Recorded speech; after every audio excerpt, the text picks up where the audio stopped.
Hello, my name's Andy Bastable from Oxfam, and this presentation is to discuss our reflections on nearly 3 years of the Sanitooks project. And the Sanitooks project began because of this statistic of 40% of women and young girls are not using communal latrines or shared family latrines in the first phase of emergencies. And this is during the day.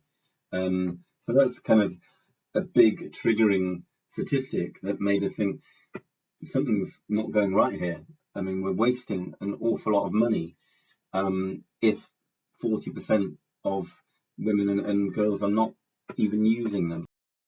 So the reason that they said they weren't using them was around not wanting to be seen going to the toilet, lack of privacy, lack fear of sexual harassment, lack of lighting at night, lack of locks on doors, lack of cleanliness, and then there's kind of vermin, rats, snakes, and scorpions in the toilets. And then you have examples like these pictures, really bad toilets, that if you had to use them every morning, we would feel very embarrassed to use these every morning. But we kind of accept that refugees in so many camps, that's what they have to use. So this is about triggering humanitarian kind of workers to not accept that this is just the status quo, to say, no, we can do better and we should be kind of repairing, modifying, doing better builds in the first place. Because from every single country that we visited, people are not happy. They're not comfortable. They are not happy with using the emergency toilet. So the goal of Sanitooks was consult, modify, consult. We still say, yeah, rapid consultation, 5 questions, and then you do your rapid build, and then you consult, and then based on that consultation, you do modifications. It's quite simple, but it's not happening at the moment. So we've kind of covered 11 countries in the Sanitooks sessions, some online, some in country before COVID prevented that. So 20 workshops. And the findings from all of those 11 countries, 20 workshops, are the same issues. Consultation. While we've seen kind of massive improvements in consultation over the last 5 years, still people are saying to us either they were not consulted, or if they were consulted, then they have no idea what was done with their feedback. They were never told, yes, because of your feedback, we've now changed this or changed that. They never knew.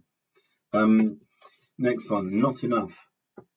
This was a big theme, number 2, in the global gap analysis, wash gap analysis, that there's not enough toilets, and it's come out here again. So, that is still a big issue for us. Cleaning regime, even with kind of when you have paid cleaners in communal toilets, it's a complete rarity for us looking at different toilets and different camps to find really good communal toilets. It's a rarity. So, monitoring the cleaning activities, it's still an issue for us. Protection issues, no surprise there about people not feeling comfortable, fear of being seen going to the toilet, lighting, location, and then there's locks on doors. But in the last 3 or 4 years, I think we've seen more locks on doors on cubicles, internal locks, than before. So that's an improvement. That's great.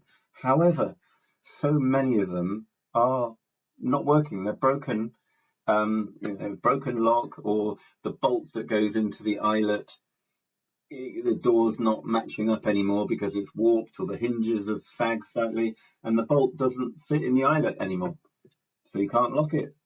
So we always say that having a wire, cable, or a chain kind of from the door to some nails and you hook it around, it doesn't look so good, but it's more sustainable than some of the nice kind of bolt and eyelet locks that we're seeing. Lack of repair or speedy repair. That's a common feature everywhere. The repairs are not being made because agencies never budgeted in their initial budget to have to do repairs, where it's 100% certain repairs will be necessary in your toilet. So kind of, plastic sheeting ones rip, doors warp, kind of all sorts of things. There will be repairs, so why not put repair in the initial budget? Embarrassment, that in some more kind of Islamic countries, we do manage to go the extra step and put a whole screen around, or actually make a compound where you've got toilets, showers, clothes washing and menstrual pad washing areas, drying areas, and water, all in a compound. We managed to do that. But for so many places, what we see is toilets that just open directly to a busy pathway or a busy road. I mean, that would be embarrassing for anybody, not just women. So the simple way of dealing with that is just to have a screen in front of the door. It's quite simple, but it's not happening. Disability. We kind of saw that, yes, there's more disabled toilets now than there ever were before, so that's a good thing. But it's not focused enough on the users. There wasn't that consultation to say what does the users need, and sometimes, yes, it is a disabled toilet with all the stigma that kind of brings with it. Other times, no, what they need is a commode or some sort of containerized toilet in their own shelter, and that would work much, much better for them. So those are the findings from all the countries, and every country's the same. No countries didn't have these issues. They might have had them in different proportions, but these are the big issues that we've not solved. And why haven't we solved them? Well, it's getting back to basics. Are people bored of toilets? When actually we're not getting the basics right on the toilets.